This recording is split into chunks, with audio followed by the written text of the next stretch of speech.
Welcome back to movementprofessional.com. So this is episode 3 of It Hurts When I Do This.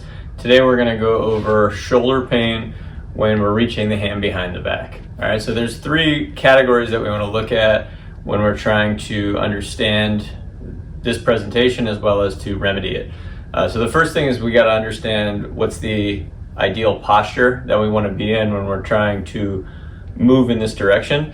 And that's going to be head over rib cage over pelvis, or we can think of it if we're on a flat plane like a ground or against a post, it's the back of the head, the inner scapular region, the space between the shoulder blades, and then the back of the belt or the base of the sacrum being in alignment or in contact with that surface. All right, so we're going to do a lot of exercises, or a few exercises, where we use the ground. We're going to use a bench and we're going to use a post to give us those references for that posture. So that's step 1. Step 2 is once we identify or we establish that posture, then we're going to seek out our shoulder extensors, which is going to be generally the long head of the triceps and the lat. So back of the arm, under the armpit.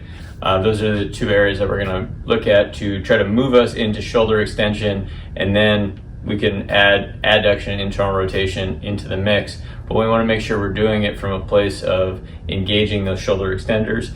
And then the last thing we're going to think of is the pump handle mechanics of breathing, which if we look at the skeleton here, it's this sternum basically being able to elevate a little bit up and forward. We're going to do that on an inhale while we're trying to move the arm behind the back. So basically we can think of it this way: is when we try to reach behind the back, if the shoulder is painful, most of the time it's because the shoulder isn't really able to rotate into internal rotation while it extends and adducts. Some compensation is usually happening. So it's usually this arm bone is kind of riding forward, or it's riding up, or there can be a lot of tension on the long head of the bicep, which should be on the front of the shoulder here. So we want to basically get to the back side here, which is going to be triceps, which is the antagonist to the bicep tendon. But we also want to do that in a manner that moves directly from the shoulder and doesn't compensate by having the sternum tip down, which would be a down pump handle.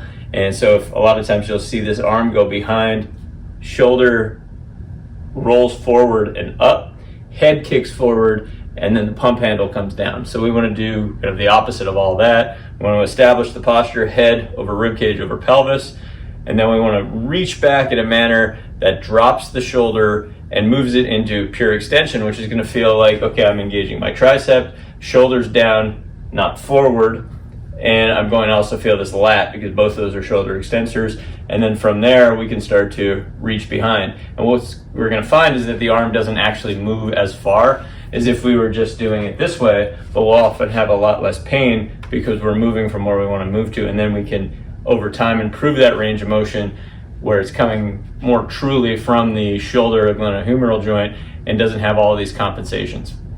All right, so let's look at a couple of different exercises. So the first thing we're going to look at is with this post to establish the posture.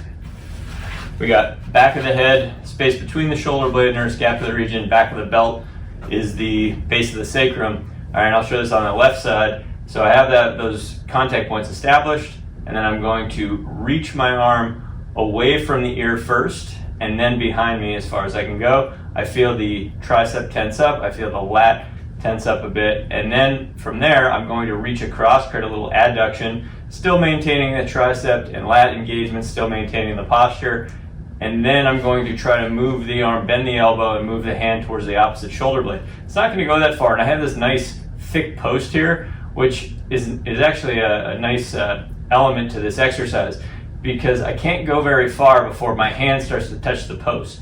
And that's as far as I want to go at this point. So if I didn't have that post there, or I had a smaller post, if I were to just rest my hand on my back, that usually kicks the shoulder forward and it brings the pump handle down. So having a wider post here, even though I can't get as far, actually is going to be a nice exercise here to make sure that I don't go too far into my compensations. Once I hit my wall here, I feel the posture, I feel the shoulder extensors there. Now I'm going to take a breath into my chest.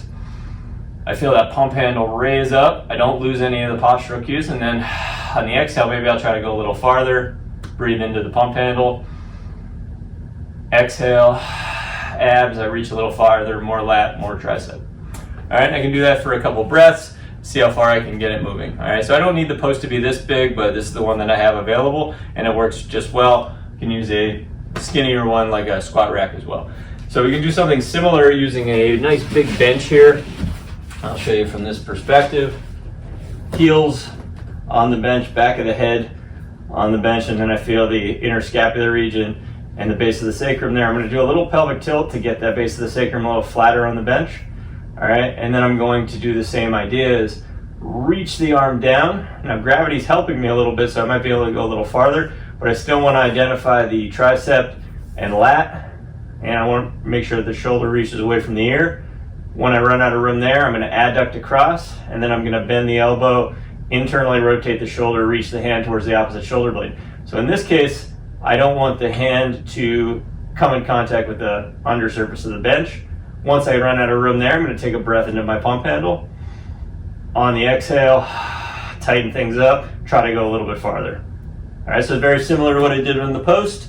I can do that for as many reps as I want, 5 to 10, to try to get it going a little farther. I can set a timer for a minute or two, just working on that mobility. The idea there is if I get all of those points where I have posture, I find the shoulder extensors, and I'm able to get that pump handle, I'm probably not going to have as much pain while I'm working into that direction. It's going to be more of truly working on the shoulder mobility as opposed to working into those compensations. And oftentimes it's the compensations that do create the pain.